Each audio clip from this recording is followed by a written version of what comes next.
السلام علیکم ناظرین، آج میں آپ کو اس ویڈیو میں بتاؤں گا پہلے روزے کی اہمیت کیا ہے اور روزے کا مقصد کیا ہے۔ پہلا روزہ رکھنے سے طبی فائدے کیا ہیں، روزے دار کے لیے گناہوں کی معافی کیسے ہوتی ہے اور روزے دار کے لیے خوشخبری کیا ہے، اور جہنم کے عذاب سے آزادی کیسے ملتی ہے۔ روزے دار کے منہ کی ہوا کی عظمت کیا ہے، کون سے روزے دار 3 آدمی ہیں جن کی دعا رد نہیں ہوتی۔ آئیے ان تمام سوالات کے جوابات جانتے ہیں۔ روزہ اسلام کا تیسرا اہم رکن ہے جو مسلمان کو مجاہد ریاضت کی بھٹی میں سے گزار کر کندن بنائے جانے کی طرف ایک اہم قدم ہے۔ ماہ رمضان کو تمام مہینوں پر فضیلت حاصل ہے کیونکہ یہی وہ برکتوں اور رحمتوں والا مہینہ ہے۔ اپنے محبوب مکرم صلی اللہ علیہ وسلم کے سینہ مبارک پر قرآن نازل فرمایا، رحمت و برکات الہی کا نزول ہوتا ہے۔ انسان کے دل میں اس مہینے کا احترام پیدا ہو جاتا ہے جس کی بنا پر قلب انسانی دنیاوی افعال سے دستبردار ہوتے ہوئے عبادت کی طرف راغب ہو جاتا ہے۔ اس ماہ مبارک میں برائی کے دروازے بند کر دیے جاتے ہیں، شیاطین کو زنجیروں میں جکڑ دیا جاتا ہے، دوزخ کے دروازے بند اور جنت کے دروازے کھول دیے جاتے ہیں، اور قبروں سے عذاب کو موقوف کر دیا جاتا ہے۔ قرآن مجید میں اللہ تعالیٰ نے ارشاد فرمایا، اے ایمان والو، تم پر روزے فرض کر دیے گئے ہیں جس طرح تم سے پہلی امتوں پر فرض کیے گئے تھے تاکہ تم متقی ہو جاؤ۔ اللہ تعالیٰ نے ارشاد فرمایا، روزے کا مقصد مدعیہ ہے کہ مسلمان اس ماہ تقوی پرہیزگاری کی دولت کو حاصل کریں۔ اللہ نے تقوی کے حصول کو رمضان کے روزوں سے مشروط کیوں کیا، حالانکہ پرہیزگاری اور تقوی دیگر عبادات، نوافل تسبیحات، حسن اخلاق اور حسن کردار سے بھی حاصل ہو سکتا ہے۔ رمضان اور تقوی کو لازم کرنے کی وجہ یہ ہے کہ تقوی کا حصول اس وقت تک ممکن نہیں جب تک انسان دنیا کی خواہشات کے بندھن سے آزاد نہیں ہو جاتا، اور ماہ رمضان خواہشات نفس کے بے لگام گھوڑے کے لیے لگام کی حیثیت رکھتا ہے۔ جب انسان ماہ رمضان میں روزے کی آگ جلاتا ہے تو وہ آگ نفس کی شیطانی خواہشات، نفسانی شہوات، دنیاوی لالچ اور مادی چاہتوں کو جلا کر راہ کر دیتی ہے، اور اس جلنے سے پیدا ہونے والی توانائی سے روح کو جلا ملتی ہے اور نفس کمزور ہو جاتا ہے۔ اگر روح طاقتور ہو تو دل کو متاثر کرتی ہے اور اسے بھی ملا اللہ کی لذتوں سے آشنا کرتی ہے، جس کے نتیجے کے طور پر دل تجلیات الہیہ کے انوار سے منور ہوتا ہے۔ تجلیات الہیہ کے حصول کے لیے قلب اسی صورت میں قابل ہوگا جب روح پاکیزہ اور مقدس اور طاقتور ہوگی، لیکن روح کی طاقت بغیر تقوی کے ناممکن ہے، اور تقوی کا حصول صرف اور صرف مجاہدات اور ریاضات سے ہی ممکن ہے، اور مجاہدہ اور ریاضات کا بہترین طریقہ روزہ ہے۔ روزہ کھانے پینے اور جماع سے روکنے کا تقاضا کرتا ہے، مگر روزے کا مقصد فقط ان 3 چیزوں سے پرہیز کرنا ہی نہیں، بلکہ اصل مقصد یہ ہے کہ انسان تمام افعال بد سے باز رہے۔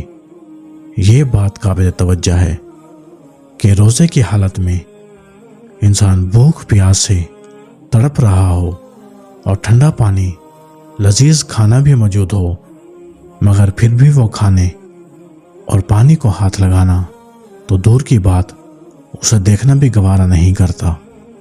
حالانکہ یہ چیزیں جائز اور حلال ہیں، اللہ تعالیٰ نے ان جائز و حلال چیزوں کو حالت روزہ میں کچھ وقت کے لیے منع فرما دیا۔ اس لیے مسلمان رضا الہیہ کے حصول کے لیے ان جائز و حلال اشیاء کو کچھ وقت کے لیے ترک کر دیتا ہے۔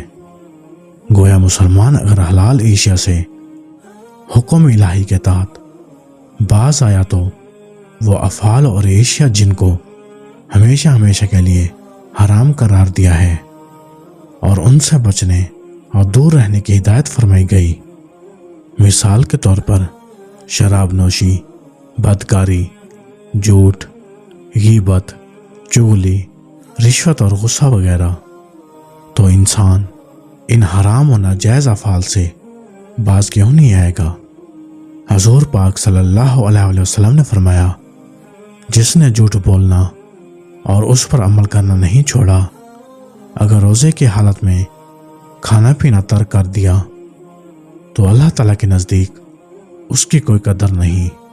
رمضان المبارک کے ایک مہینے میں ان افعال سے بچنے کی مشق کروائی جاتی ہے تاکہ باقی 11 مہینے بھی انسان اپنے آپ کو ان افعال بد سے دور رکھے جن کو اللہ تعالیٰ نے انسان پر زندگی بھر کے لیے حرام کیا ہے۔ گویا روزے کا مقصد افعال بد سے بچنے اور دل میں خوف خدا کو ہمیشہ کے لیے اجاگر کرنا ہے، جس سے پرہیزگاری کا وہ کرشمہ پیدا ہوتا ہے جو قلب و باطن کو روحانیت و نورانیت سے جلا دیتا ہے۔ روزے سے انسان کے اندر صبر اور فکر کا مادہ اجاگر ہوتا ہے، کیونکہ جب انسان صبح سحری سے لے کر افطاری تک بھوک اور پیاس کی شدت کو برداشت کرتا ہے تو اس سے قلب انسانی میں صبر و شکر کا مادہ پیدا ہوتا ہے۔ روزے سے معدہ خالی ہوتا ہے، اس سے اس کی صفائی ہوتی ہے۔ جب معدہ صاف ہو تو پھر ذہن میں فکر پیدا ہوتی ہے، کیونکہ اگر معدہ خوراک سے بھرا ہو تو ذہن بوجھل اور سستی کا شکار رہتا ہے، اور جو ذہن سست اور بوجھل ہو وہاں سوچ اور فکر پیدا نہیں ہو سکتی۔ اس لیے لقمان نے اپنے بیٹے سے کہا تھا، روزے سے طبی فائدے بھی ہوتے ہیں۔ انسانی صحت تندرستی کا دار و مدار معدے پر ہوتا ہے۔ خوراک کی زیادتی سے معدہ درست کام نہیں کر پاتا، ہاضمے کا نظام خراب ہو جاتا ہے، جس سے بے شمار بیماریاں جنم لیتی ہیں۔ رمضان میں معدہ خالی رہتا ہے اور خوراک کے ہر وقت کے دباؤ زیادتی سے محفوظ رہتا ہے، جس سے معدہ درست کام کرنے کے قابل ہوتا ہے اور ہوا اور گیس کی زیادتی سے بھی محفوظ رہتا ہے۔ غیر ضروری رطوبتیں بھی پیدا نہیں ہوتی، جس سے جگر بھی درست کام کرنے کے قابل ہوتا ہے اور انسان تندرست رہتا ہے۔ روزے دار کے لیے گناہوں کی معافی۔ روزے کی ایک فضیلت یہ ہے کہ روزے دار کے پچھلے تمام گناہ معاف کر دیے جاتے ہیں، کہ حضرت ابو ہریرہ رضی اللہ عنہ سے مروی ہے کہ حضور پاک صلی اللہ علیہ وسلم نے ارشاد فرمایا، جس نے ایمان اور احتساب کے ساتھ رمضان کے روزے رکھے اس سے پہلے کے تمام گناہ معاف کر دیے جاتے ہیں۔ روزے دار کے لیے خوشخبری۔ روزے دار کے لیے حضور اکرم صلی اللہ علیہ وسلم نے روزے کے حوض خوشخبری سناتے ہوئے فرمایا، روزے دار کے لیے 2 خوشخبریاں ہیں، ایک افطار کے وقت اور دوسری خوشی اپنے رب سے ملاقات کے وقت۔ یہ 2 خوشیاں روزے دار کے لیے ہیں۔ میرے عزیز دوستو، جہنم کے عذاب سے آزادی۔ روزے کی فضیلت یہ ہے کہ ہر روز افطار کے وقت 10,000 جہنمیوں کو جہنم میں سے آزاد کر دیا جاتا ہے۔ حضور اکرم صلی اللہ علیہ وسلم کا ارشاد گرامی ہے کہ رمضان کی ہر رات افطار کے موقع پر 10,000 افراد کو جہنم سے آزاد کر دیا جاتا ہے جن پر دوزخ واجب ہو چکی ہوتی ہیں۔ روزہ دار کے منہ کی ہوا کی عظمت۔ اللہ تعالیٰ نے روزہ دار کے منہ کی ہوا کو مشک سے زیادہ معتبر قرار دیا۔ حضرت ابو ہریرہ رضی اللہ عنہ سے مروی ہے کہ حضور اکرم صلی اللہ علیہ وسلم نے ارشاد فرمایا، جس کے قبضہ میں محمد صلی اللہ علیہ وسلم کی جان ہے، روزہ دار کے منہ کی ہوا اللہ کے نزدیک یوم قیامت مشک کی خوشبو سے بھی زیادہ بہتر ہے۔ روزہ دار کی دعا کی قبولیت۔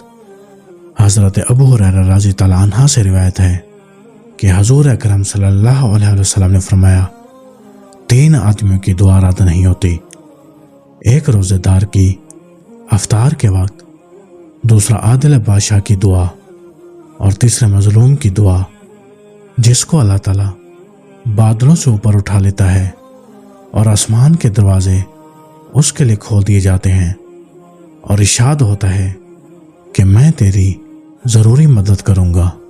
روزے دار کے لیے روزے کی جزا۔ روزے دار کے لیے روزے کی جزا بھی تمام افعال نیک سے بڑھ کر ہے۔ حضرت ابو ہریرہ رضی اللہ عنہ سے مروی ہے کہ حضور پاک صلی اللہ علیہ وسلم نے فرمایا، آدم کے بیٹے کا نیک عمل 10 گناہ سے لے کر 700 گناہ تک بڑھایا جاتا ہے، لیکن اللہ تعالیٰ نے فرمایا کہ روزہ اس سے متشی ہے کیونکہ وہ میرے لیے ہے اور میں ہی اس کی جزا ہوں۔ یاد رہے، روزے کی یہ عظیم فضیلت و جزا انسان اسی وقت حاصل کر سکتا ہے جب روزے کے لوازمات اور تقاضوں کو پورا کرے، کیونکہ روزہ صرف کھانے پینے یا جماع سے روکنے کا ہی نام نہیں، بلکہ روزہ جھوٹ، چغلی، رشوت اور دیگر اسی طرح کے افعال بعض سے بچنے کے ساتھ ساتھ عبادات، حسن اخلاق اور نرم دلی کا بھی تقاضا کرتا ہے۔ حدیث مبارکہ میں ہے کہ جس نے جھوٹ بولنا اس پر عمل کرنا نہیں چھوڑا، اگر روزے کی حالت میں کھانا پینا ترک کر دیا تو اللہ کے نزدیک اس کی کوئی قدر نہیں۔ دوسری جگہ ارشاد فرمایا، کتنے روزے دار ایسے ہیں جنہیں روزے سے سوائے بھوک اور پیاس کے کچھ نہیں حاصل ہوتا، اور کتنے قیام کرنے والے ایسے ہیں جنہیں سوائے جاگنے کے کچھ نہیں ملتا۔ میرے عزیز دوستو، روزہ کی حالت میں کن چیزوں سے پرہیز کرنا چاہیے؟ دن کے وقت کچھ نہیں کھایا جا سکتا، حتیٰ کہ پانی بھی نہیں پینا چاہیے۔ سور کا گوشت اور الکوہل استعمال نہیں کیا جا سکتا۔ دن کے وقت یعنی روزہ کی حالت میں جنسی عمل سختی سے منع ہے۔ غیبت اور تشدد پورے مہینے ممنوع ہے۔ پیغام واضح ہے کہ غلط نہ کرو، غلط نہ دیکھو، غلط نہ بولو۔ عطر یا بخور کا استعمال بھی ممنوع ہے۔ ایک حدیث میں بیان کیا گیا ہے کہ روزہ اور قرآن بندے کی شفاعت کرے گا۔ روزہ کہے گا، اے رب، میں نے اسے کھانے اور خواہشوں سے اسے دن میں روک دیا، میری شفاعت اس کے حق میں قبول فرما۔ قرآن کہے گا، اے رب، میں نے اسے رات میں سونے سے باز رکھا، میری شفاعت اس کے حق میں قبول فرما۔ دونوں کی شفاعتیں قبول ہوں گی۔ دوسری حدیث میں بیان کیا گیا ہے، جس نے اللہ کی رضا کے لیے ایک دن کا روزہ رکھا، اللہ پاک اسے جہنم سے اتنا دور کر دے گا جیسے کوا جب بچہ تھا اس وقت سے اڑتا رہا یہاں تک کہ بوڑھا ہو کر مرا۔ کوا بہت لمبی عمر پاتا ہے، 100 سال تک یا اس سے زیادہ، تو وہ اپنی عمر میں جتنا اتنا بچپن سے بڑھاپے تک اتنے فاصلے پر اللہ پاک روزہ دار سے جہنم کو دور فرما دے گا۔ حضرت ابن عباس سے روایت ہے کہ تمام قیدیوں کو اللہ تعالیٰ رہا فرما دیتا ہے، اور جب رمضان کا مہینہ آتا ہے تو حضور پاک صلی اللہ علیہ وسلم ہر مانگنے والے کو عطا فرماتے ہیں۔ میرے عزیز دوستو، آج کی ویڈیو میں بس اتنا ہی۔